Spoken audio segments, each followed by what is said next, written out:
This is a cyber threat intelligence and risk reduction plan that is part of the University of San Diego's Cyber Security Operations Leadership Program, course 580. My name is NLaForce. So in this plan, I'm going to be outlining our organization being an electric vehicle company, and I'll be talking about who are the threat actors, who will be the organizations or people that might be a cyber threat to us. I'll be talking about the ways in which we need to be concerned about cyber attacks, and then I'll be talking about some strategies for how we can protect the organization using a cyber intelligence threat plan and life cycle plan, as well as using the cyber kill chain from Lockheed as a framework for organizing our defenses. And then I'll talk about some recommendations from a high level. So for details, you should refer to the written report, which also has a list of my references and where I make citation. So of course, the objective of this plan is to create a more secure organization, to have a more mature security posture. But at the same time, I do want to make the point and get across the point that this can be actually an enormous cost-saving investment for us.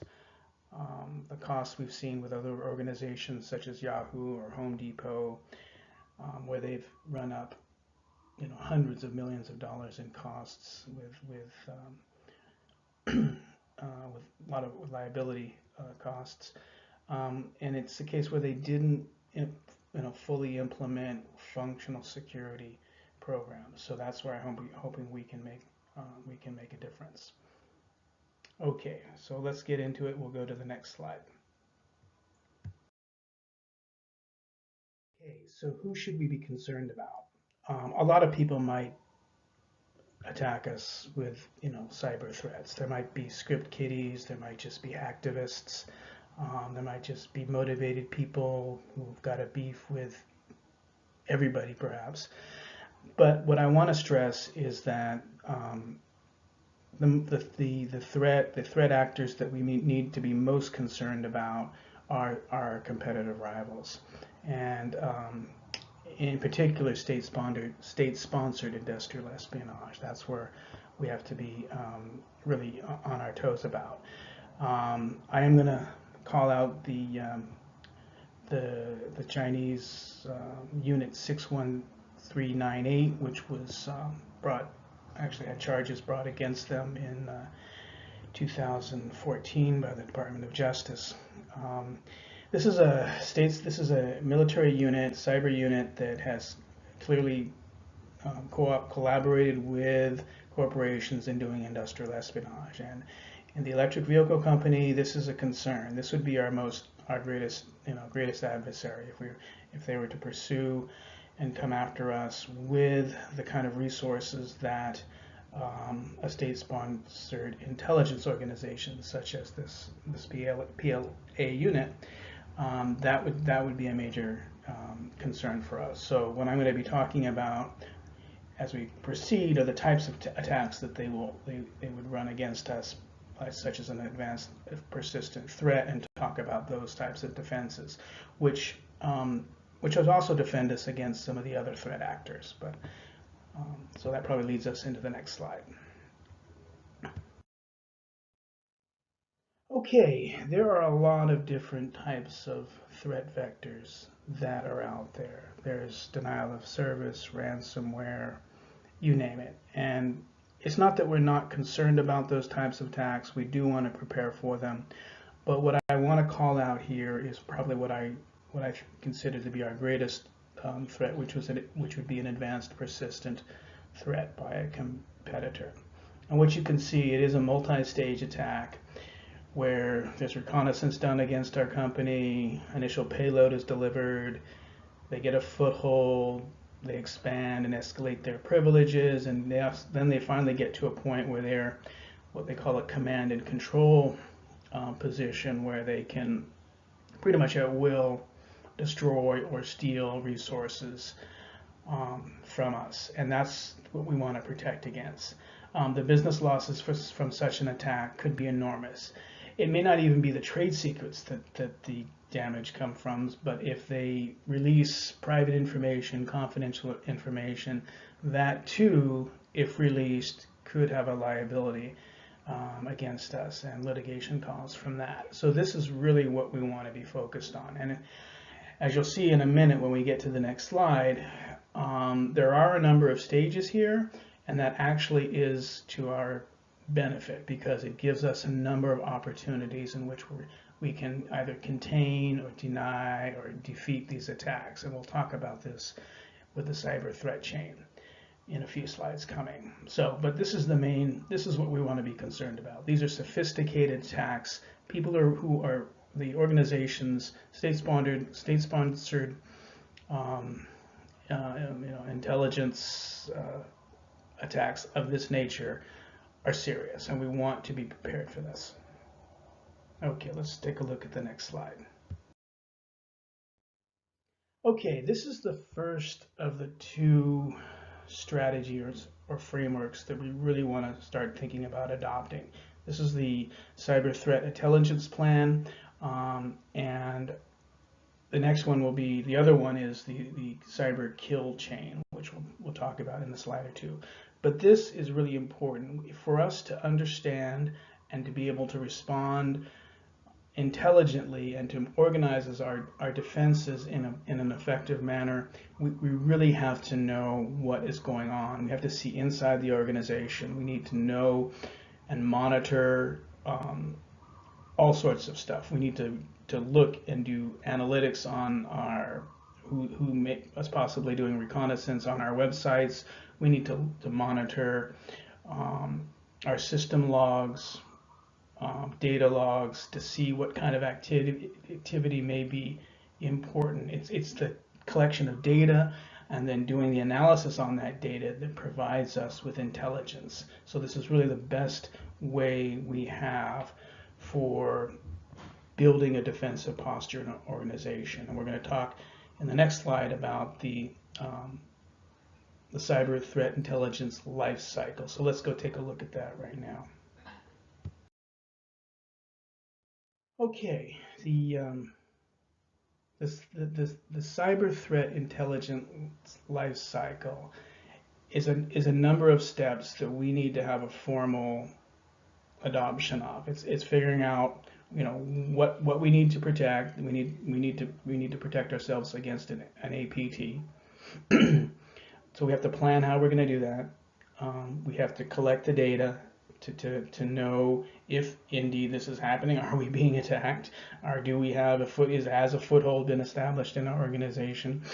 And that's also part of what the analysis would tell us. And then we need to disseminate that information, meaning that if we do find things that are going on that we need to protect ourselves against, we need to get that out into the organization to our security analysts, actually even to our frontline people, so they know to be wary of phishing attacks or suspicious emails and of that nature.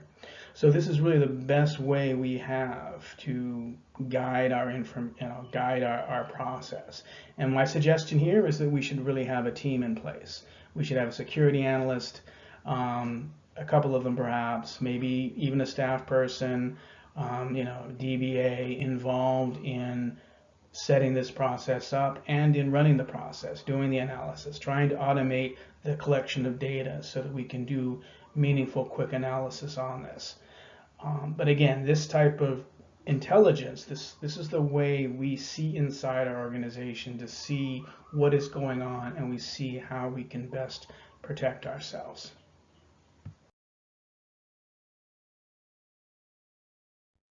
Okay, and here's the second framework which we need to use as a means of organizing our defenses. This is the advanced persistent threat. So there's a reconnaissance. You can see if you kind of go through the steps, there's a reconnaissance phase, weaponization phase, delivery phase, exploitation phase, installation, command and control, and then actions on objectives. So these are the classic steps that this type of attack will go through. It doesn't have to go through all of these, and it may not, some things that happen may not quite fit in exactly, but it's a model, and it's a model that can be very useful for us. The main thing that we need to understand from this is that there's a number of steps here, and they can be somewhat dependent on each other. So for them to do, to do a delivery, they sort of have to have done reconnaissance on us to know what kind of malware has a chance of making it into our system. What's incumbent upon us as a security, from a security standpoint, is we need to think about how we can compromise any of these stages, because if we can potentially shut them down. We can shut down an attack, not necessarily 100% of the time, but we've got our best chance of shutting down an attack if we're able to, prevent delivery, for example. If they can't deliver malware into our system, then we're ahead of the game. So that's where we have these opportunities to detect, deny, disrupt, degrade, deceive, contain. So for example, if we've got up-to-date patching, good endpoint virus detection software on our workstations and servers, if we've got intrusion detection and prevention systems, live and online and working, then we've got a good chance of defeating a delivery. If we use least privilege policies, we may be able to stop or degrade an exploitation, because they won't be able to escalate their permissions level to get to the point where they can install, more malware.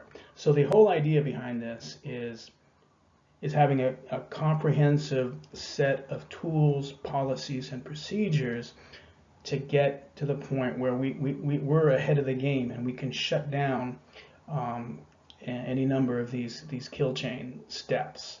So that's the idea on this. And again, I go into this more in detail in my written report, but this is just sort of a high level overview of that whole process. Okay, last slide, and here it is. I just want to kind of, again, do some high level calling out of some of the things that we really need to be thinking about doing and getting into place in our infrastructure. One is we need to be proactive. We have to be hunting for stuff rather than waiting for an attack to bite us. So developing a cyber threat intelligence lifecycle into our security procedures is really important. And I think I've talked about in the report, I talk about doing intelligence on our adversaries, so we've got the edge up on them in terms of knowing what they're up to. I'm going to try to keep this brief. I'm going to run out of time here. We also want to use the cyber kill chain as a model. I've talked in the report. I talk about some of the things we want to do with a good high quality enterprise intrusion detection system, prevention system. We want to automate our patching. We want to automate everything we can, from our endpoint protection with antivirus stuff.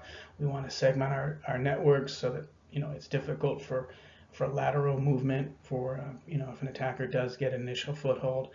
And then lastly, just cover the basics. We see again and again where poor password policies, lack of training about phishing attacks, all that can really be a soft underbelly to a very good security system. So let's make sure we get that covered too.